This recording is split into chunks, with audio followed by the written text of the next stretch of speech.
Bismillahirrahmanirrahim. Assalamualaikum warahmatullahi taala wabarakatuh. Alhamdulillah rabbil alamin wassalatu wassalamu ala asyrafil anbiya wal mursalin wa ala alihi washabihi ajma'in. Alhamdulillah.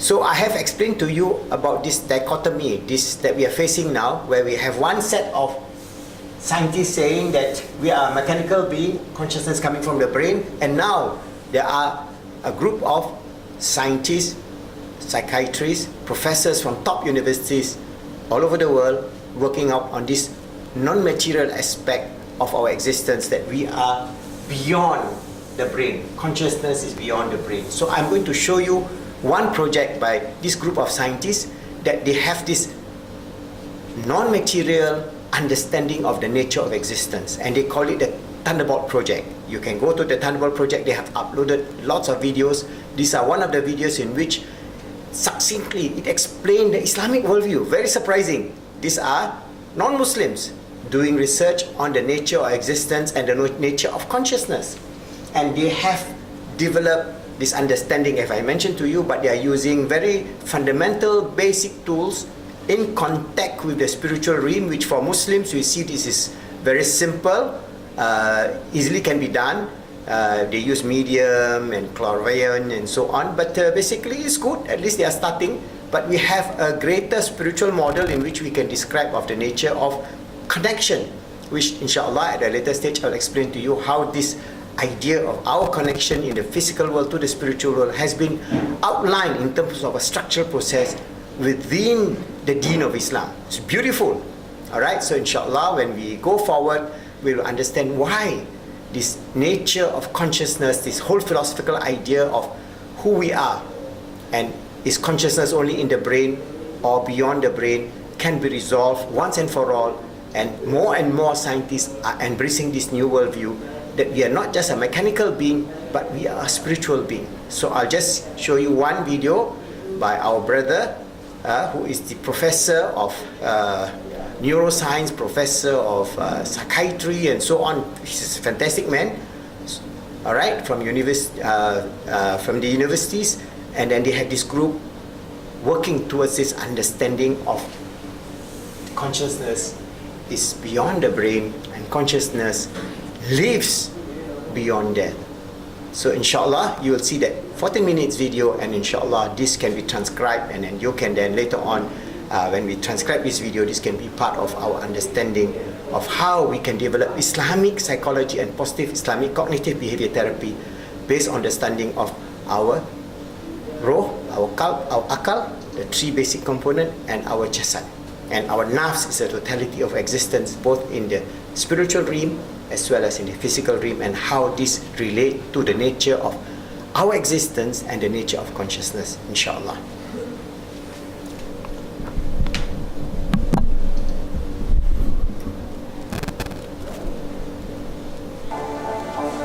May be the ultimate unresolved mystery of human life. How and why does consciousness exist? Although some scientific literature acknowledges that the question remains open, the overwhelming consensus among neuroscientists today is that the brain alone creates conscious experience. The brain is described as a genetically programmed computer whose electrical and biochemical processes produce what we experience as thought and decision-making.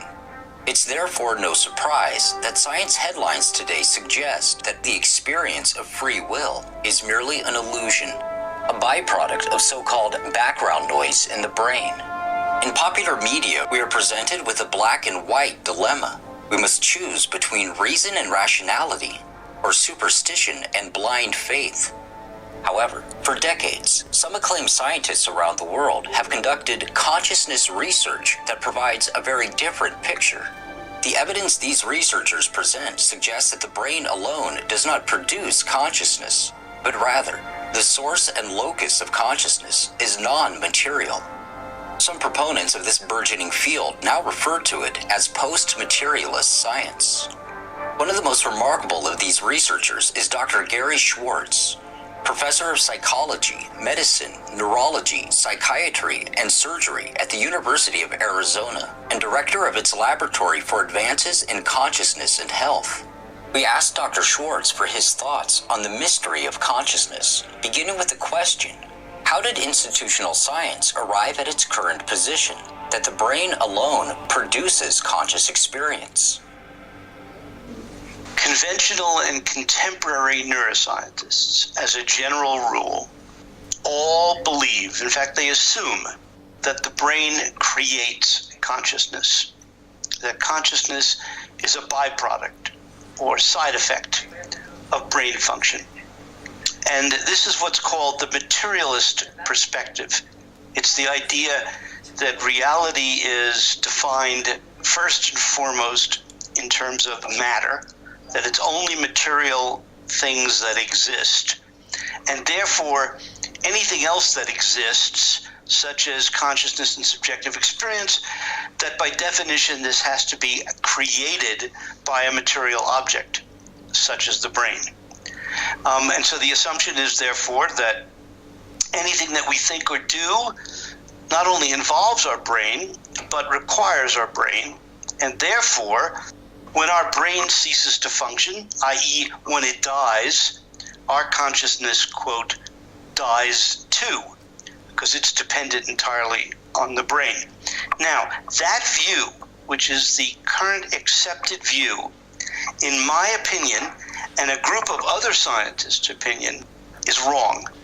And there is a new movement called post-materialist science, which, in fact, there is just what's called a manifesto for post-materialist science that was published in the scientific journal Explore, which was co-written by Mario Beauregard, myself, Lisa Miller, and a group of 5 other scientists, including Larry Dossey and Rupert Sheldrake, which explains the alternative scientific perspective. Despite the extraordinary advancements in neuroscience and neurotechnology, according to Dr. Schwartz, the sciences have failed to prove that the brain is the creator of consciousness rather than the receiver. There are hundreds and hundreds of studies in cognitive neuroscience and emotional neuroscience, all of which presume, to quote, prove that mind and emotion are caused by the brain. However, and I would like to explain this, all of those studies, and there are hundreds if not thousands of them, use 3 basic kinds of procedures. And it's important for your listeners to understand it. Those procedures are correlation, stimulation, and ablation.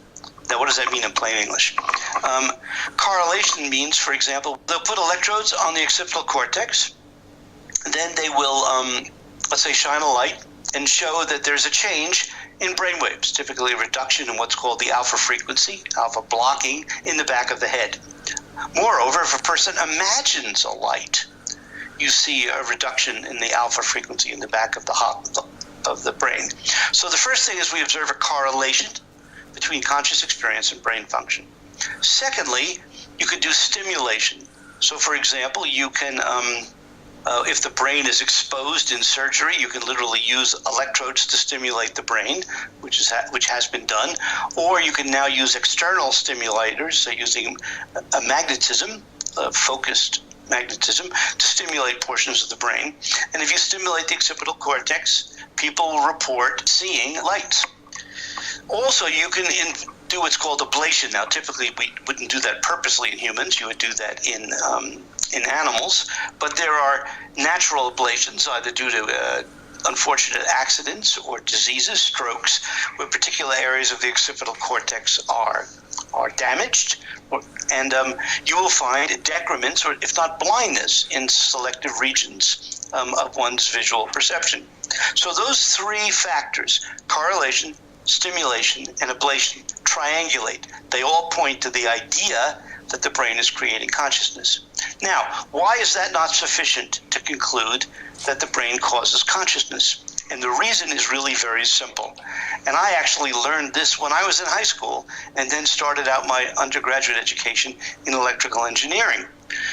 Because the same 3 criteria are used to determine how a television set is working. So, for example, you do correlations. You put an oscilloscope probe on a particular portion of a circuit, And then you look to see if the signals are correlated with what you see on the screen. Then you do stimulation. They're literally electrical stimulators, and you stimulate different parts of the circuit, and you look to see changes that occur in the visual part of the screen or the monitor. And then thirdly, you do ablation, meaning you cut wires or you remove integrated circuits, and you look to see what parts of the signal go away. But you don't conclude from those three procedures that the television set created the signal. We know that the television set is an antenna receiver for the signals. So in other words, although correlation, stimulation, and ablation are consistent with the idea that a TV set or a brain could be creating the signals, it's equally consistent with the idea that a TV set or a brain could be picking up signals from outside the system. And therefore, you need to do additional kinds of research, different methods, to come to the conclusion about whether or not we're dealing with a creator of consciousness or an antenna receiver for consciousness. And that's why the research that I and my colleagues have been doing on mediums, for example, is so important for neuroscience and the brain, because if the brain was the creator of consciousness, then when a person's brain died, their consciousness would cease, case closed. But if our brains are really TV systems, they're antenna receivers for our minds, Dr. Williams Hiller calls them biosuits, if you would, that then if our brains die and our body's physical die, our consciousness hasn't died, i.e. the signal hasn't disappeared, because that was not the origin of the signal in the first place. And therefore, other people's minds and brains, for example, the minds of mediums, could pick them up. And that's why I've done so much research under single-blind, double-blind, and triple-blind conditions, and they all point to the conclusion that some mediums are real and that the information strongly supports the idea that consciousness survives physical death. And that's a post-materialist perspective. Individuals who have experienced clinical death may provide one of the most critical clues on the source and essence of consciousness. While mainstream science attributes the so-called near-death experience entirely to brain activity, as Dr. Schwartz explains, this notion is complicated when all measurable brain activity has ceased. The claim that staunch materialists would like to make is that many of what are called near-death experiences can be explained as residual firing of either the cortex or subcortical structures after it's been damaged or after the heart's stopped. The problem with that, I call it wishful thinking, is because if you look at both human research and animal research, it's well documented that literally all electrical activity ceases within 40 seconds to a minute of the time that blood flow has stopped going to the brain. There is no evidence of electrical firing of the brain at all. So for people to therefore think that somehow, well, their brain is still firing, it's just that we can't electrically see it, the reason why they're pushed to that conclusion is because they find it impossible to believe that one's consciousness could continue after the brain had stopped functioning. That's because they're stuck believing this simple materialist view.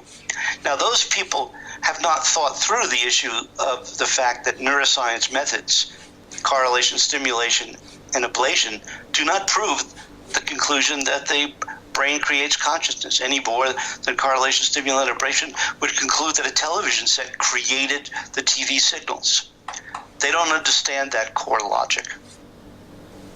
The consensus theories of institutional science tell us that nature and all the universe is purposeless.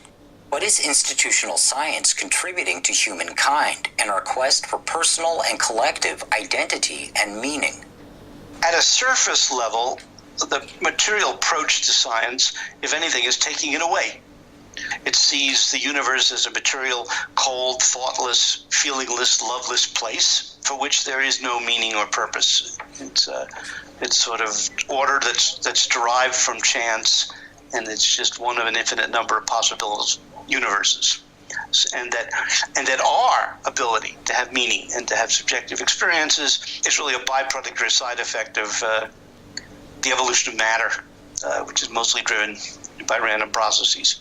That view, if anything, robs the cosmos of meaning and purpose. However, when you take a non-materialist approach to all of this, which I and a number of colleagues do, this perspective, instead of taking you away from spirituality, takes you to spirituality. And it allows you to experience and interpret the universe in a very alive, living, conscious, intelligent, creative process. And it leads you to re-examine what we experience as the material world. Now, for the record, I love material. I love the material world. I think that the creation of matter and the capacities of material systems is to be admired and celebrated.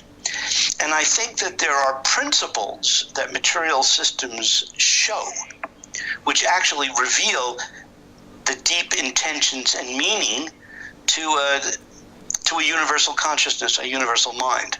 So in other words, studying the nature of matter in material systems and living systems tells us something about the mind of the Creator, the mind of God. And therefore, it can be very instructive, but we have to reinterpret what we're seeing from this grander framework.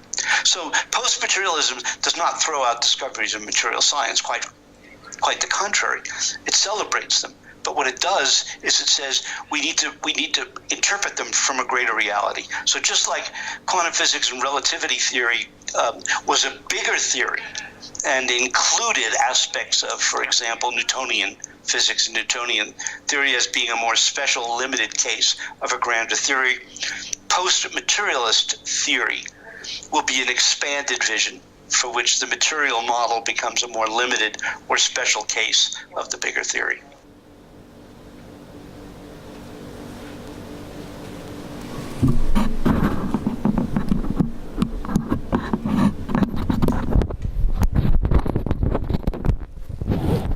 So Alhamdulillah, we have Dr. Gary, and you can see he's doing this kind of research together with many scientists now and neurologists who's embracing this new idea that consciousness is not only limited to the brain, that this mechanical model of the world, the atheistic secular model of the world is not tenable in the face of modern sciences. So more and more Muslim scholars, neuroscientists, biologists, psychiatrists and so on, should embrace this and bring up the Islamic model in which, inshallah, we can then do a vast expansion of research. And if my video today just show you that these are what is being done by non-Muslims. So we Muslims, as I mentioned, have such a beautiful model. This model of Islamic deen, Islamic metaphysics is so well documented. And there are thousands and thousands of research that is being done in the past, for the past 1,000 over years, that we can then reintegrate with modern research of the nature of consciousness.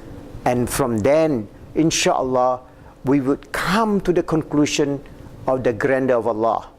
Because Allah tells us in the Quran many times, and I like to recite that very often because I do it very often when I see something great and grandeur. I'll always say, Bismillah, a'udhu billahi minash shaitanir rajim, Bismillahir rahmanir rahim, Inna fi khalqis samawati wal ard wa ikhtilafil layli wan nahar la ayatin li ulil albab alladhina yazkuruna Allaha qiyaman wa qu'udan wa ala junubihim wa yatafakkaruna fi khalqis samawati wal ard Rabbana ma khalaqta hadha batila subhanaka faqina azaban nar.